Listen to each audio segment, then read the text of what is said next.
Good morning, YouTube.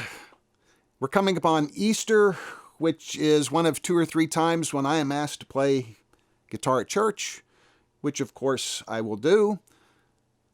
So I thought this would be a good opportunity to show you how I go about dealing with sheet music and charting songs and so forth. Every player I know does it a little bit different. I'll show you how I do it. Curious how you do. I can do the numbers. For example, here's a song from earlier.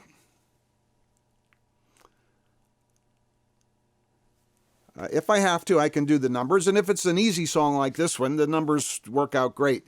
If the chords get a little more complicated, I don't do it often enough. I have to think about it.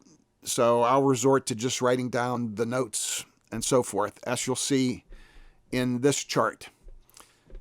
Okay, here's the sheet music I was given. Agnes, Dea, whatever. The first thing I noticed is that it's in B flat. And look at that big old B flat second chord. So right away I'm thinking capo first fret and playing an A second, which with those open strings would sound very nice. And it gets rid of all those flats in there, makes it a lot easier. I'll show you the chart I came up with. There's a couple things that annoy me when I see sheet music like this. That I'll talk about now. The chords, they're buried in the middle of the sheet music of every line. And they're just wee little things written there. That's can get hard to follow if you happen to glance away from the music and then you have to go find it again. The other thing I notice about sheet music, this type of sheet music, is a lot of times they give you more chords than you really need.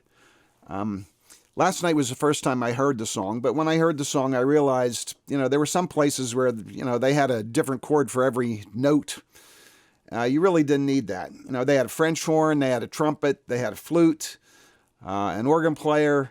The guitar basically was almost whole notes filling in. Okay, looking at my chart, first of all, you can see that I did capo it, the first fret, so that I could play open chords.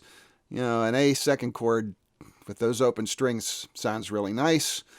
The intro was only played once. Basically, I was playing whole notes, just strumming a chord. They had a French horn and a trumpet and a flute and the organ playing this big fanfare.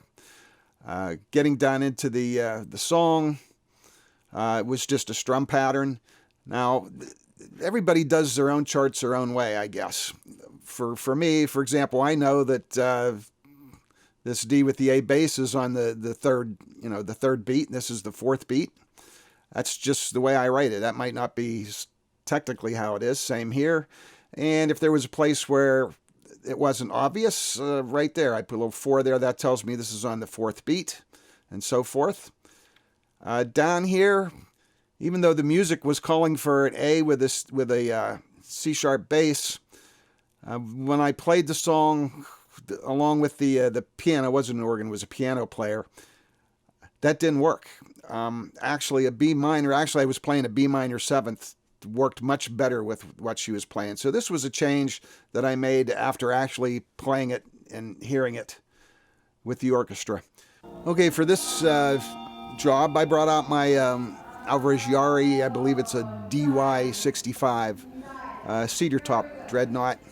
And I used this one for this sort of thing. It has very nice sounding electronics with the good blend of controls, and it has a built-in tuner, so I don't have to bring a tuner. And as far as connection is concerned, the guitar is plugged into a direct box, which goes to the church mixer, which is a Yamaha MG20, 20U. Pretty typical setup. So that's the story for this church affair. Now, when I play gigs, especially acoustic gigs where I'm playing a lot of songs, I do have a tablet that has, contains all the charts and everything for the songs that I'm doing, so you can go from one song right to the next. But I've had that breakdown before, so I always have this in the car. This pretty much has every chart I've ever done. There's a lot of them in there, and I have a second one of these. And for some set shows, like this, the Neil Diamond tribute thing that I do, there's all the charts for that. I have it electronically, but I also have it on paper. In fact, if you're only doing a couple songs, I think it's easier to deal with the paper than plugging in the tablet and, you know, getting a stand for it and everything. This will sit on a music stand. Maybe that's because I'm old school, and maybe that's because I'm old. And have a good day. Bye-bye.